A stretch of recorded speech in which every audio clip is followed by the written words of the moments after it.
welcome to another of my interviews. And today I think you'll find the conversation to be quite sweet. And the reason being that my guest, Rey Ortega, runs a cookie company. And he has literally sold millions of cookies. And we'll discover what it was that led him to set up this venture.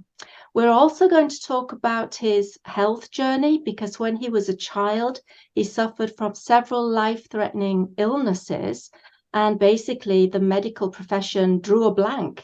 So I think it was when he was a teenager, he set out on his own mission to discover the cure, which, as you can imagine, was quite a task. But he did find the cure, and he'll share with us today what that cure turned out to be. So, Rey, thank you so much for being here today. Perhaps we could just start with those early years. You could tell us a little bit more about what it was you went through as a child and the mission that you went on, how you went about trying to find the cure yourself, and of course, eventually what you discovered the cure to be. So perhaps we could start there. Thank you, Doctor. I appreciate it and appreciate this podcast. It's so wonderful to see you again. So when I was a child, what I believe possibly had happened, and I was a vaccinated child, and I had actually was bedridden for about 30 days. But I'm not sure if I can attest to that being a full sickness.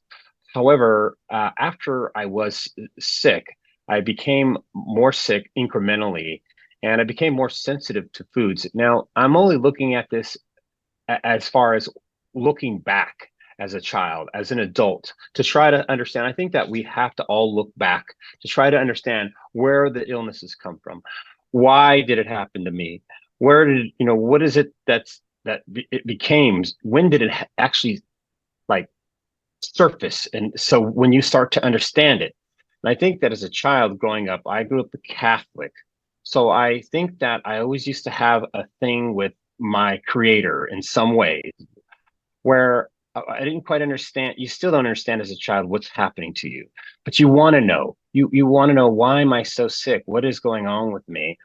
And so as a child, and I'm talking 13, 14 years old, I actually was so tired of being sick all the time that I started reading about it. I started reading about it in not simple, complicated medical books. And it wasn't until about a year or two later that my father got me some layman's terms books that I could understand.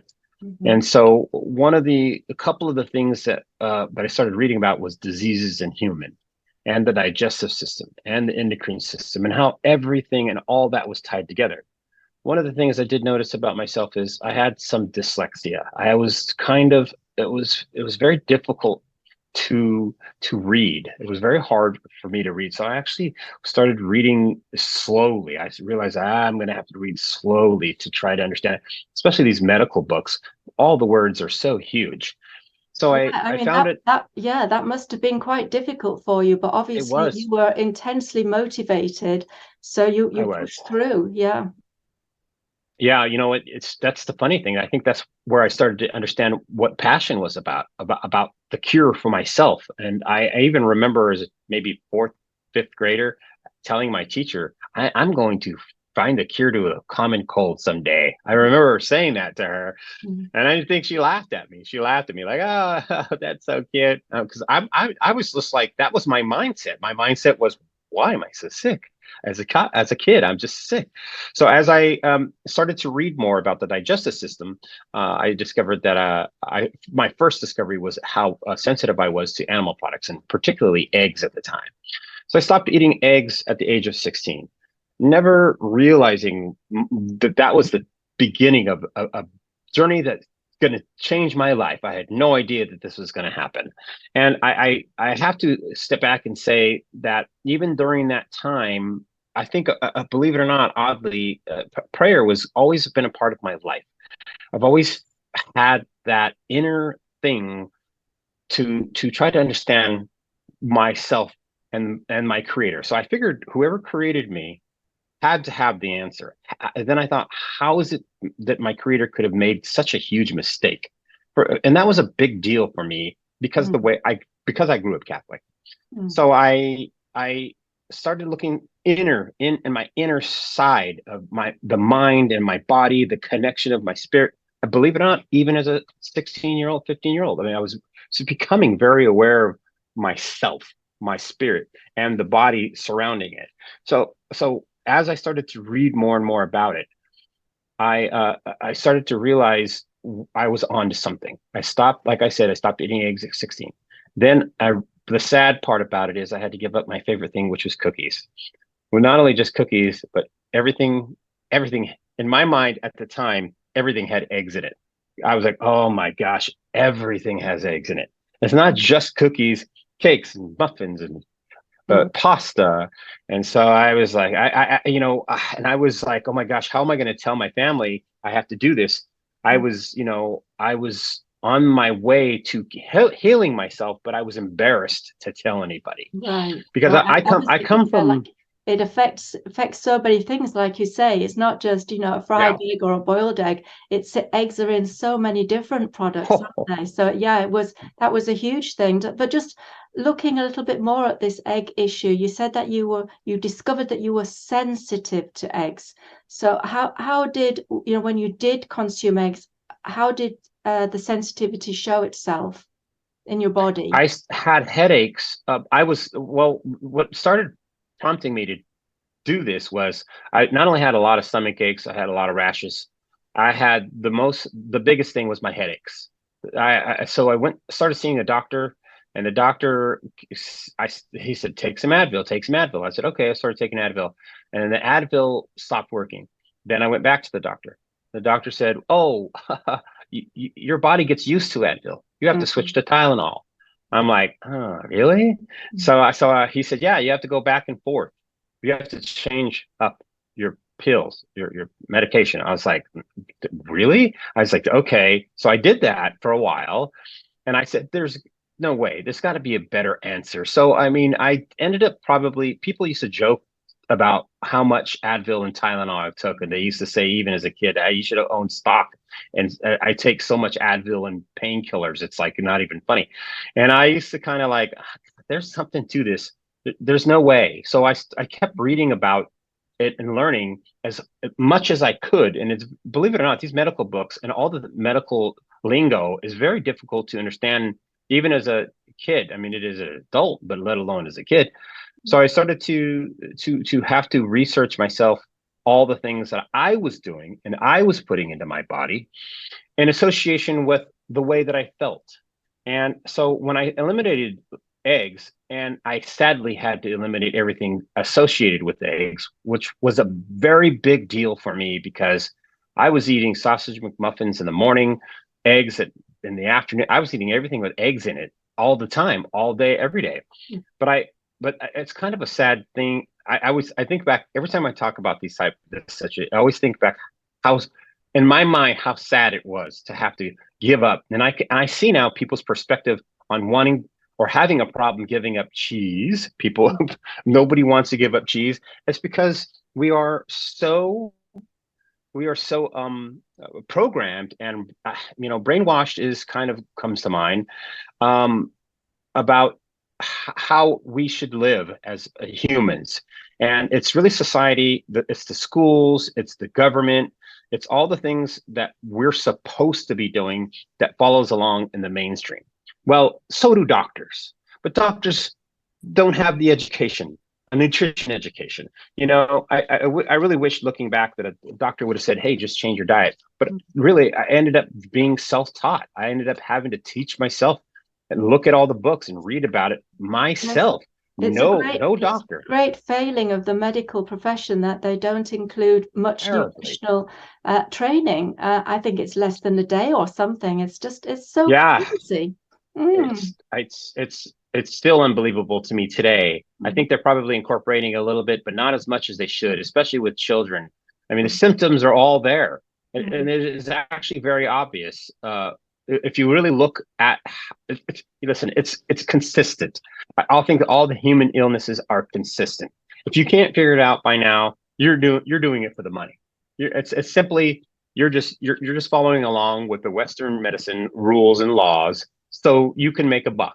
I think all doctors think they're God. My doctor in particular, who was a woman and who I just adored and I loved, I kept her for years. I kept her up until I was the vegan, which I turned about 22. So in between the time of 16, within about 7 years, I was what's the word that I want? I was transitioning into being vegan or vegetarian at first. Okay. And so my culture does not allow us to be vegetarian. My culture doesn't allow us to be let alone vegan. I didn't even know what the word vegan was until I was after I was 22, 23 years. I didn't even know. In fact, I think I ignored the word and I was embarrassed of it. But you know what? I know this is going to sound strange to some people, but I prayed about this so much because I was in so much pain. And it made me realize what prayer was for the human, for the persons, for the people, in the spiritual sense of the attachment to the body and the mind and how it functions and how we work together as one, because we are both a spirit and a body. Mm-hmm. So when when I started to come to the realization of what the food was and how I was fighting an addiction to all these horrible foods, I became vegetarian first. I was about 22, 21, 22, and then I was 295 pounds. So when I became vegetarian, I lost 60 pounds within 6 months, and it just came right off. I didn't have to lift I didn't lift a finger. You didn't have to work at it; it just dropped off. So no. after the eggs, then you obviously realized initially that it was the eggs that were causing the headaches, and you're saying yes, and so there's a reason. You gave that up, and then you moved on to the meat, I guess.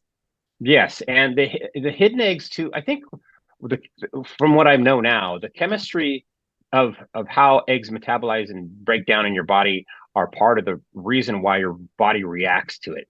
Your body reacts to a cleaning program. It wants to clean out your body. So it ended up being my pituitary gland was swelling, and then it was just cooling off, and so I had that headache, and it was amazing that I could even figure this out myself. But that's when I became mad. I was very mad that I had felt so fooled by doctors and the society. And so then I gradually did not want to give up meat. I did not want to give up cheese like everybody else. I did not want to give up chicken.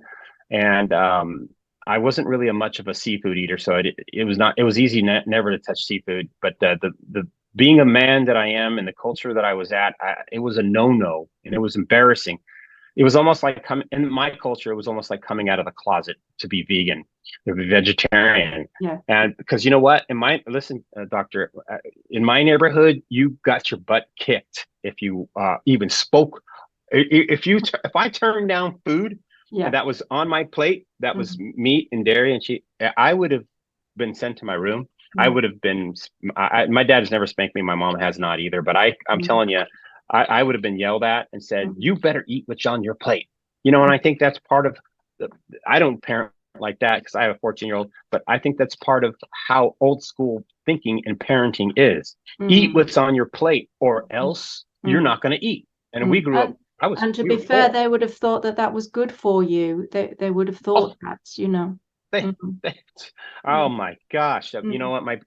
I look back at it now, and my parents absolutely thought that was the best for me. They thought you got to have your protein.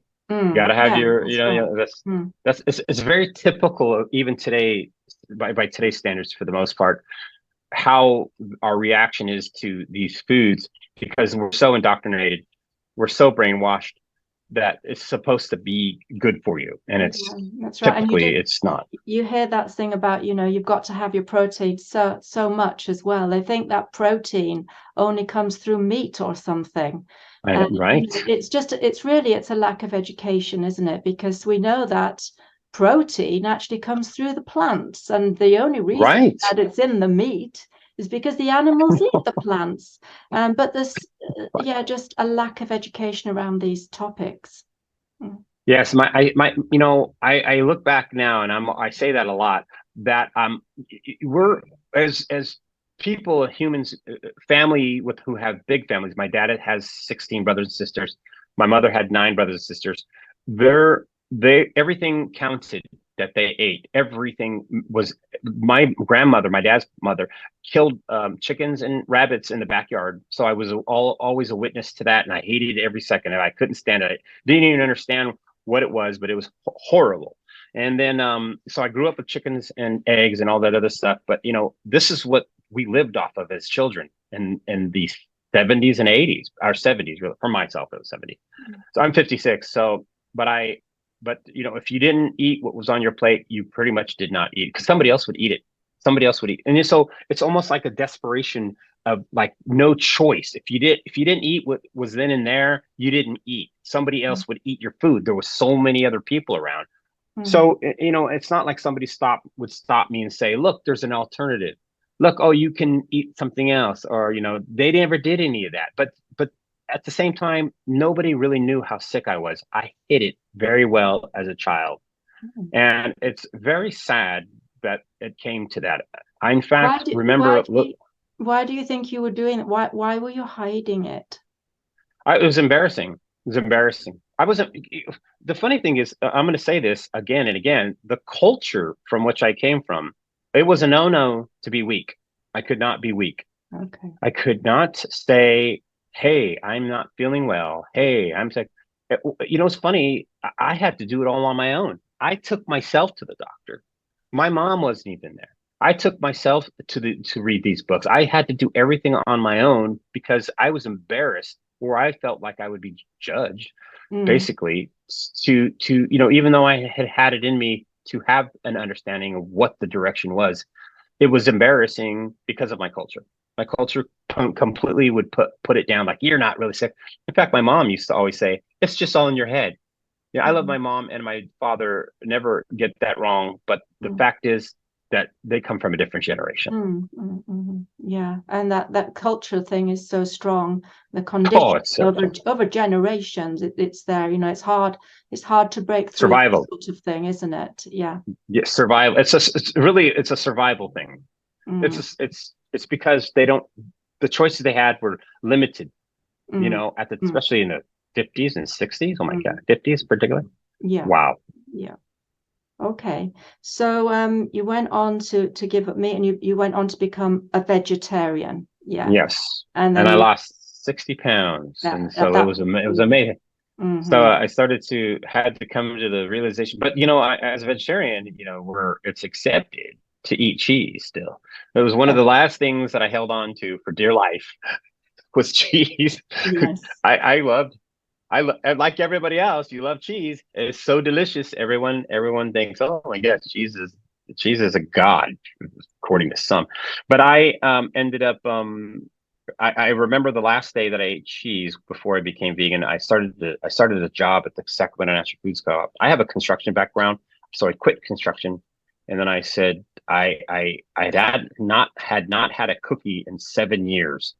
I found a cookie at a store that had no eggs in it, and I was so amazed. And I had not had, think about this, I had no cookie, no cakes, no muffins, no nothing, noodle with eggs in it for 7. I mean, I completely gave it up. That was kind of a testament to myself and my strength.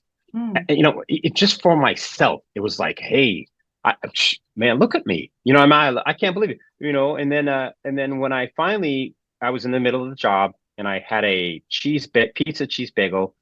And I remember looking at it and staring at it and thinking, you know what? I still don't feel as good as I can. I thought that to myself. I know I don't feel. I was looking at this, and so I said, this is going to be my last cheese, my last animal product. And it just came down to when I went in my last visit with the doctor. I finally said I was 295, and I'm not kidding. I was huge. I have pictures of it. It's just wow. And my doctor said, I had purple stretch marks on my body, on my chest and on my stomach. And because I had to do an examination, she did.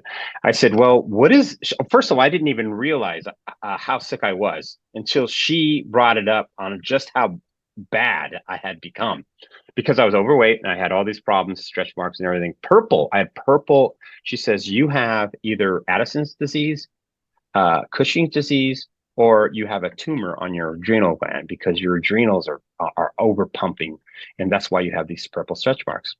And I was like, whoa. I oddly enough, I thought, nah, I don't really have Cushing's or Addison's. I didn't think that was possible. That was my ego. My ego was telling me. But then I did ask, I said, well, how do you get rid of the tumor on the adrenal glands if I have this? And she says, well, you got to cut your back open, take out a rib, and remove the adrenal gland. And this is like maybe, I don't know, a couple of days before I became vegan. And I said, there's no way. I said, how could my creator want my back cut open? How could my I was dumbfounded on the whole idea to cut me open. And So yet, there's so many people who would just go along with that, wouldn't they? And say, okay, whatever you say, let's do that. They don't think outside of the box that there might be another way forwards, you know. You know what? It's mind-boggling how right you are. It's super sad and mind-boggling because you have to do the research. You have to start taking it upon yourself. You can't believe just anything anyone says. Even if I got a second opinion, who knows? I wasn't even ready for a second opinion. I was like, this is not going to happen. Like, this is ridiculous. So I went back to the books and read. I just read like crazy. I was so inspired to read more about it because it's one of the things that inspire you is when you have almost no choice to say somebody's telling you they want to cut you open and take your parts out. I was completely inspired. So then that's when I became vegan. I became vegan. That was probably the tipping point for me to realize I had to end up, that was the end. So when I became vegan, I lost another 30 pounds. Well, I lost a total of 95 pounds and it just came right off. It just, but unfortunately, I started a bakery. I started baking, eating bake. As soon as I,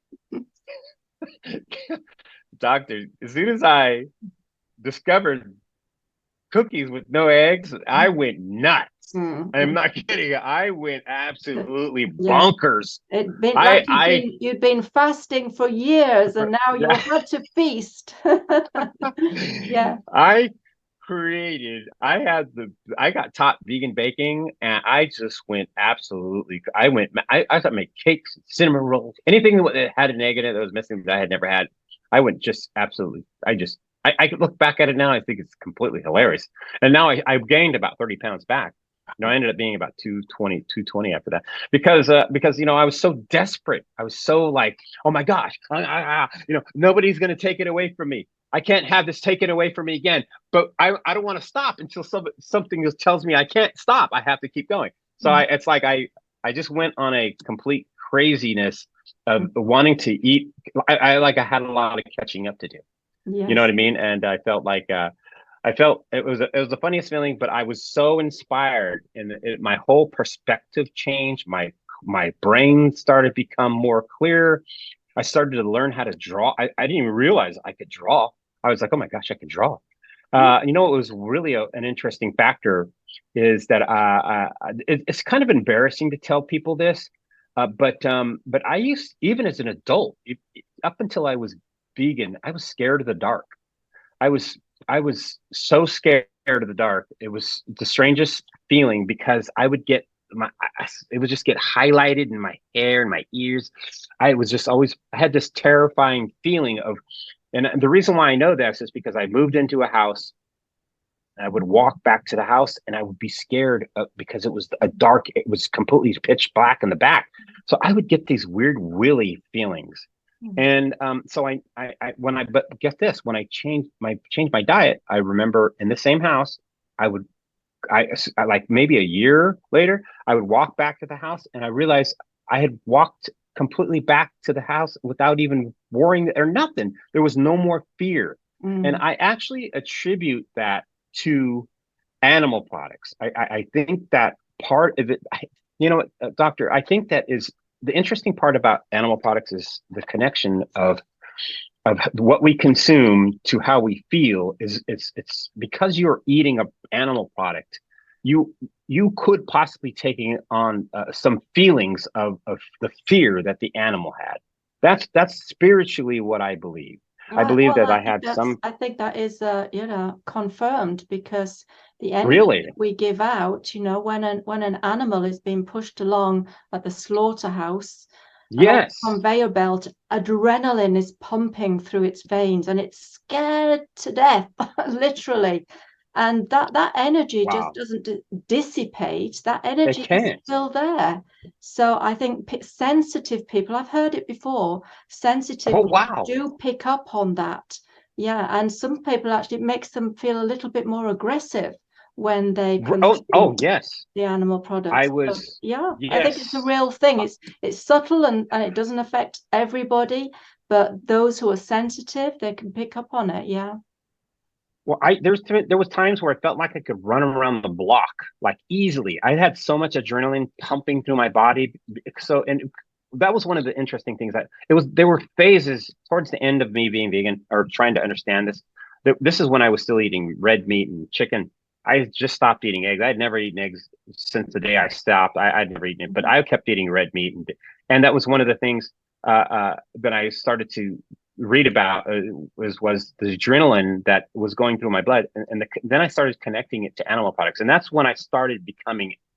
What's funny is as I was an angry meat eater. I cannot deny how angry I was, Mm. but when I changed to being vegan, my anger did not. I took that anger because I was so mad at society, and I turned it into something positive. Then Mm. I thought, I'm going to take this and I'm going to do something about it. So Mm. what I did was the day, if not the next weekend that I became vegan, I literally took all my leather products, and I'm not kidding, yeah, Mm. doctor.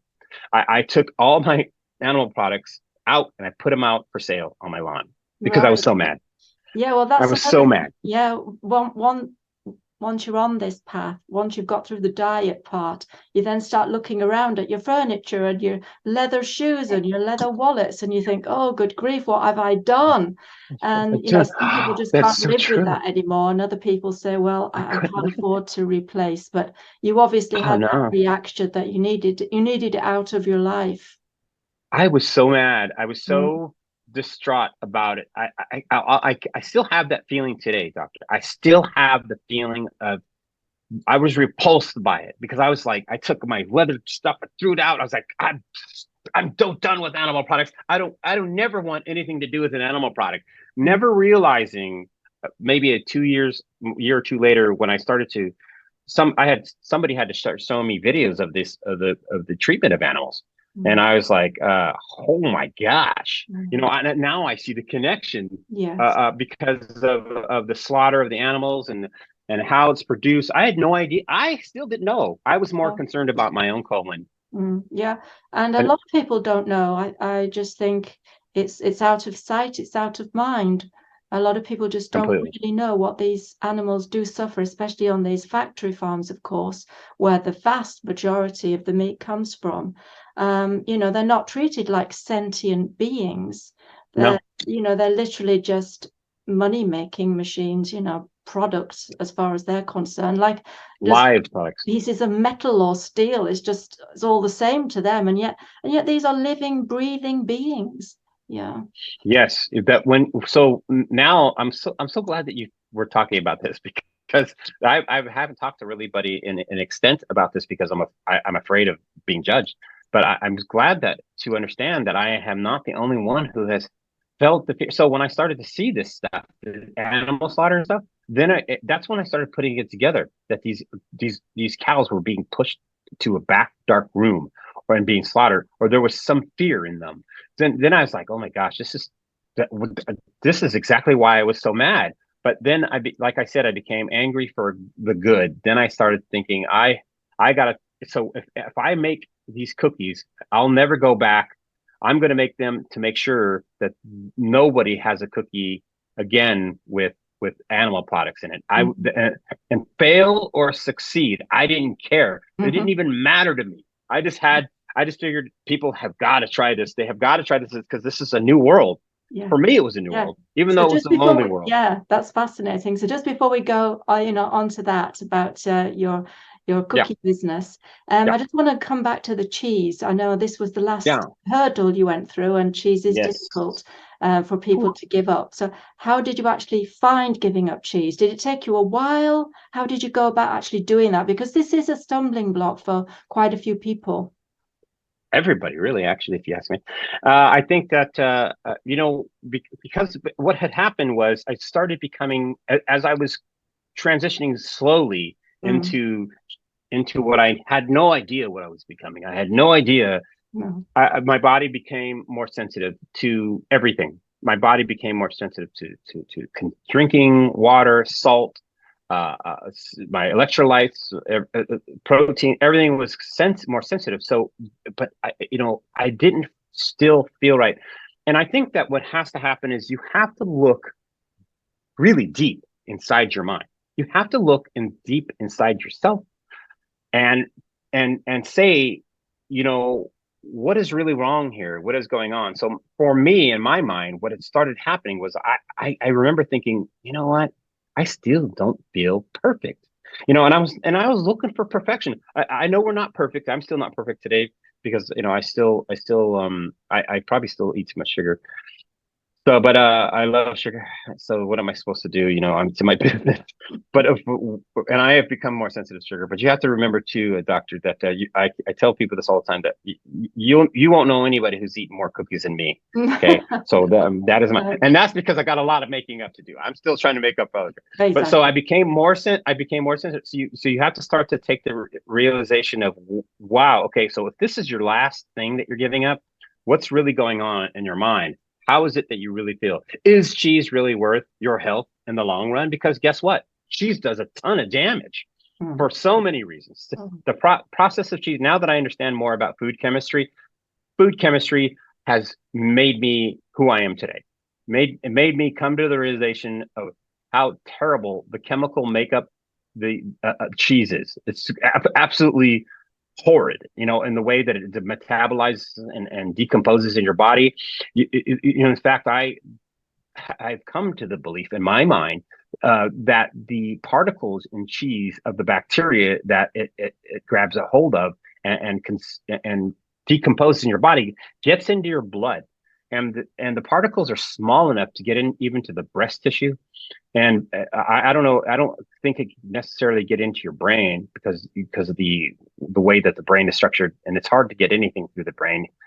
But the particles have to be small enough, and so I've been convinced that cheese has a lot to do with a lot of cancers, and only because of my research and understanding the way that it decomposes in the body. So when you consume cheese, when you consume any animal product, your body has to break it down.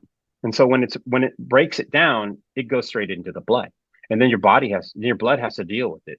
Then your blood, it sticks in your body and then continues to find a place, and it goes to the weakest spots. And so the breast tissue is one of the weakest spots, and it's also some of the smaller veins that has a really tiny veins. So, and this is all from my research of my own. This is all stuff that I've been self-teaching me, because it's mind-blowing, the things that I've learned.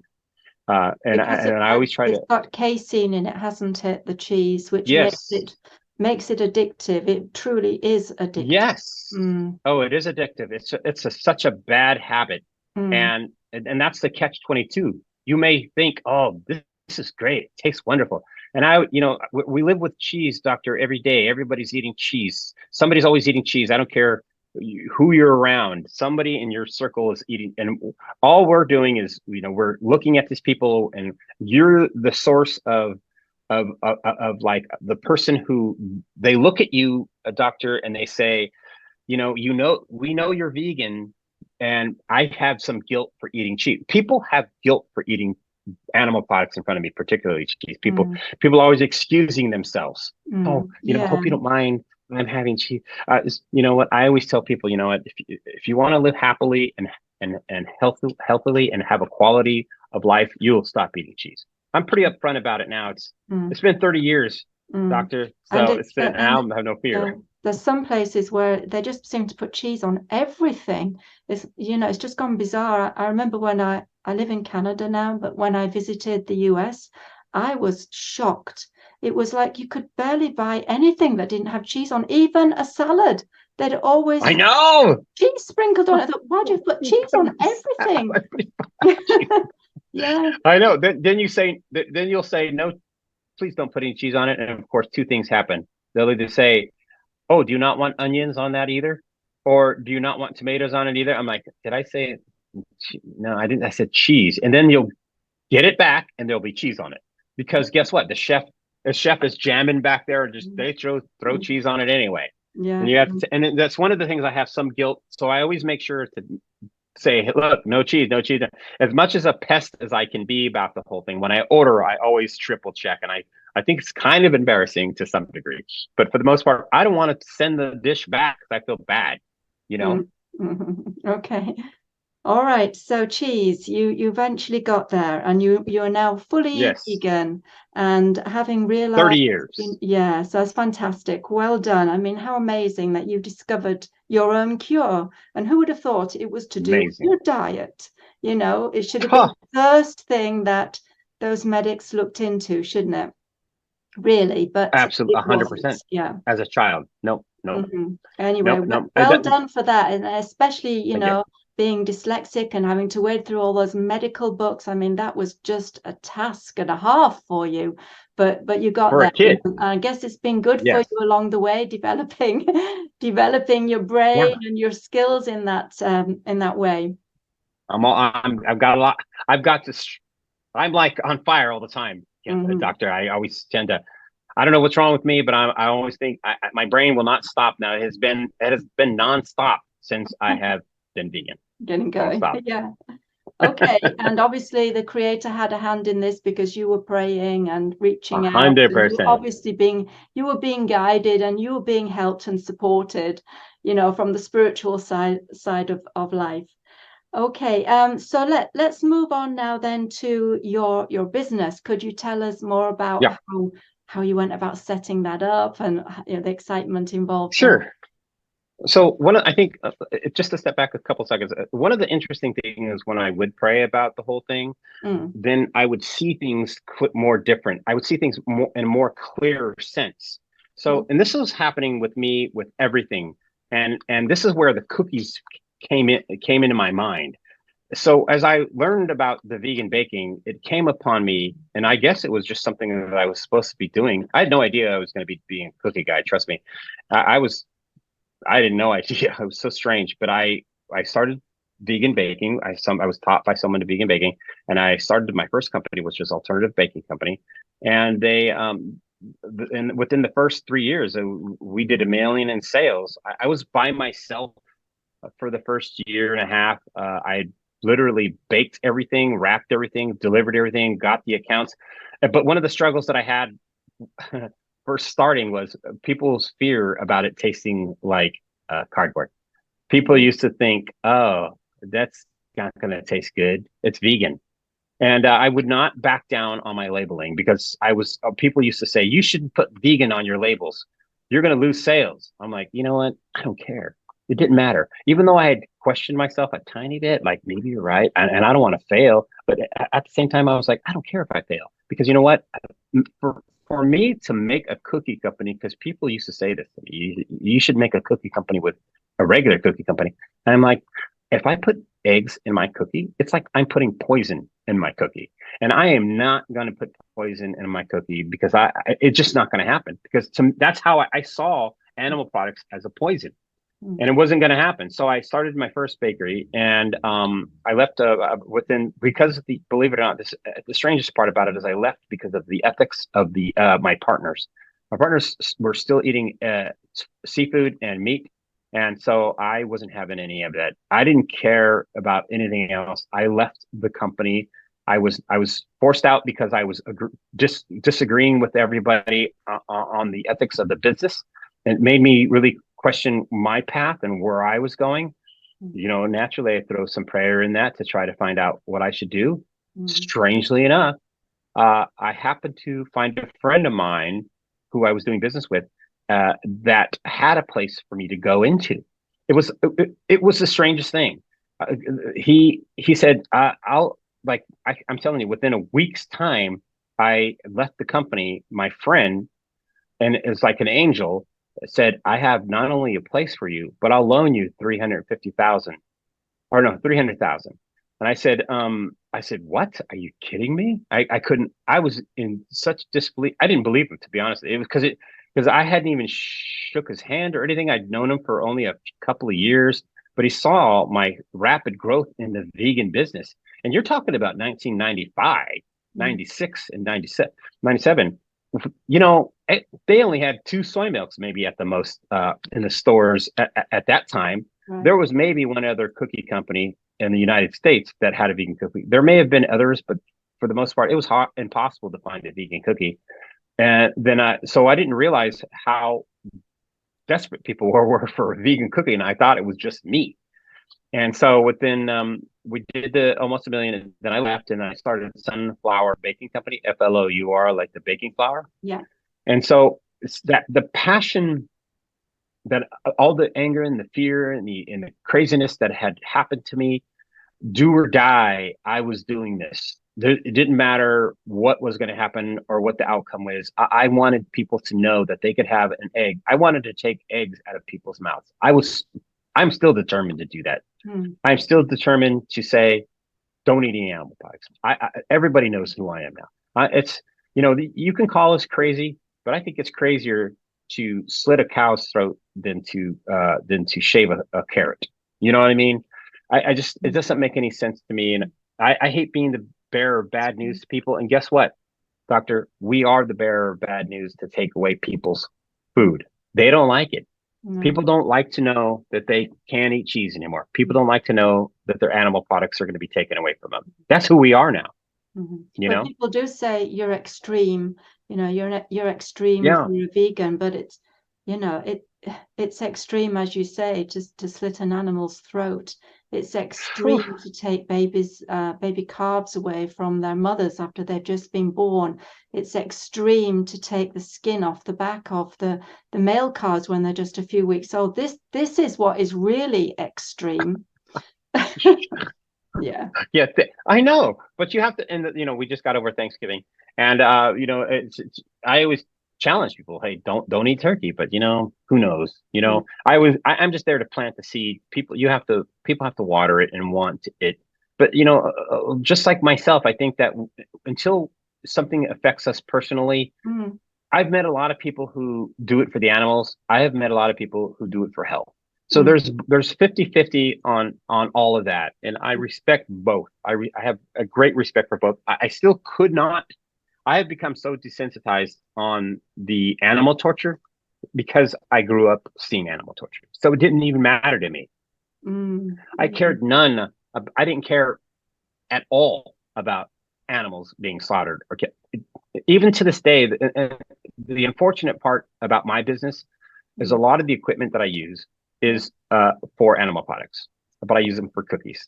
So I have, and that was like my thing. I was like, I'm making cookies with your animal product equipment. You know what I mean? I feel I had to go look at a machine one time, and it was disgusting. They stuffed these animals in these machines to grind them up and push them through this machine, and I couldn't bear it. I couldn't. The smell was horrible.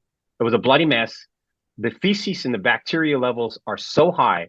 People don't really realize the disgust of the process is why people have cancer. It's a lot of reasons why. It's because the cancer the bacteria gets in your blood, the way that it ferments in your system, it breaks down, and you're carrying around dead animals in your stomach, and it's going to have an effect on you. It may not immediately. It could tomorrow. It will in the future. And this is part of my drive. My drive is to inform people. Look, hey, it isn't just because people don't want to know about this animal slaughter. So I try to take a kind of a different avenue. Hey, look, try this cookie. It doesn't have any eggs in it. I always like to fool people, but I always at the same time say, hey, if you really care about your health, this is why. Chemically, the foods that you consume don't belong in your body because of this, because of the way that it breaks down, because of the way that it ferments. Yeah, it's definitely a good way to do it, because as you say, you don't want to be talking about animal slaughter. I mean, who wants to hear it or see it? Or Nobody, you just right? don't. You have a natural aversion to it because we know in our hearts, we know this is wrong. But if you can help people in a positive way by saying, look, try these cookies. They're vegan and they taste absolutely fantastic. You don't need to have cookies with eggs and cow's milk in them. Butter. Fantastic. Yeah. And chocolate too. Oh boy, I was so elated when I found dairy-free chocolate. You have no idea. It was quite a transition. You have to come in your mind, for myself particularly, you have to shake it off and say, you have to come to the understanding that there's going to be other alternatives. If you don't try, you're going to die you're going to die sick. You're going to die not feeling well. You're going to die unhappy and have a lower quality of life. I think the vegan diet is top priority a quality of life. Now, I think there as are long people as out it's, there. Based on whole foods, and I was going to say that you can get a lot of processed foods, and I think that's fine. Yes. When you're doing that transitioning step to help you to move from the Western diet to a vegan diet. I think those kinds of things can be helpful, but longer term, it's good to have the whole foods, because that's going to be best for the body. Yeah. Well, let me tell you the interesting part. Carry on. Oh, let me just finish my thought real fast. The interesting part about what you're saying is this is what has happened to me. I've evolved. You evolve when you start this path. My cookies have evolved, becoming more whole foods fan. And all the things that I want to make in the future are going to become more whole foods. Because guess what? Because I feel it in my heart and I understand it now. This is what we should be eating. But you know what, people, one of the biggest complaints everyone has with these alternative foods is their taste and texture. So my job is to try to fix that. Yeah. I'm sorry, go ahead. I mean, and isn't it fantastic if you do produce cookies that are actually good for you, that are healthy, health-giving, it's getting better, and they're good for you and they taste wonderful. I mean, what's not to like there? That would be just so brilliant. So yeah, I was just going to ask you about cookies that you do make. Can you just sort of tell us what types of cookies you do? So I started out making strictly wheat cookies. And then when I started to realize I was eating about 800 cookies a year, I started to think, maybe my diet is good as a vegan, but just like you said, the processed foods, you should only be temporarily doing that, so to speak. You know what I mean? You have to transition to things and find the things that you love and then start to go from there. You get full on the things you love. So for myself, I made all wheat cookies. And then I realized, you know what? The gluten-free trend was coming around. And guess what? Gluten-free cookies, if done right, have a better nutritional panel.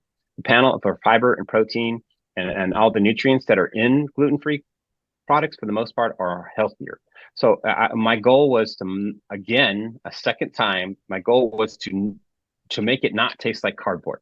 So because I think when gluten-free started coming around, I was like, oh, here's another challenge. I got to take this challenge, and here's another cardboard situation, because that was the biggest people, their fear is the biggest not tasting good. So I think I beat that challenge. So that's why I'm doing all these things now, because I want people to know, look, you have to find the things that you love, and they have to have nutritional value to them in the end.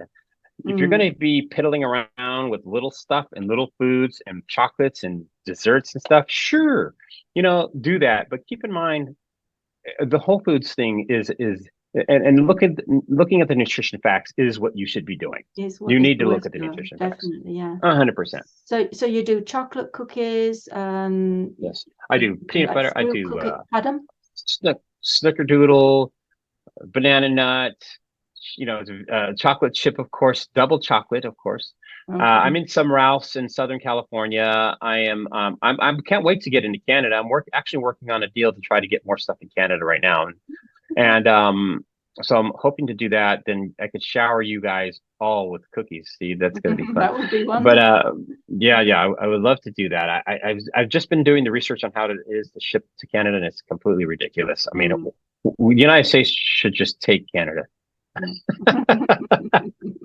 I'm kidding. Yeah. Leave Canada alone. We Yeah. love Canada. It's so peaceful and love. So at the But moment, then you sell your cookies within the USA. yes, yes, I Okay. do And within the USA. all So over on the my website, USA. Yeah.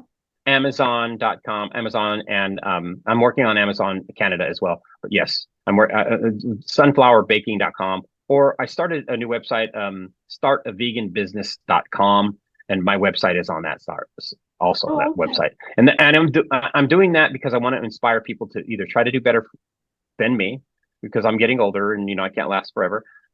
Even though I plan on living 100 and something years old now that I'm vegan. But I think people should reach out to me, and if they want to, if they have an idea for a business, they should talk to me about it, because I'm into helping other people create a vegan business, no matter what it is.